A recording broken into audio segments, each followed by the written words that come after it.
Here we go.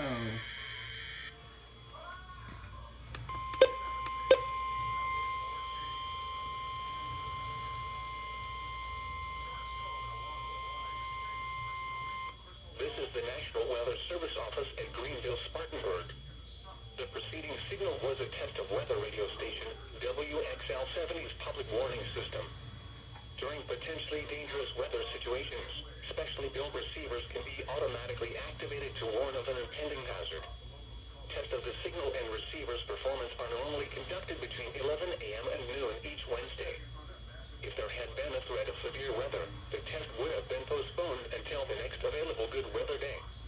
Reception of this broadcast and the warning alarm will vary at any given location. This variability, normally more noticeable at greater distances from the transmitter, can occur even though you are using a good quality receiver in good working order. The warning alarm will be activated for hazardous watches and warnings. For station WXL-70, broadcasting near Charlotte, on a frequency of 162.475 MHz, the warning alarm will be activated for the following counties: in North Carolina, Alexander, Anson, Cabarrus, Catawba, Cleveland, Gaston, Argyle, Lincoln, Mecklenburg, Montgomery, Richmond, Warren, Stanley, and Union. In South Carolina, Cherokee and York.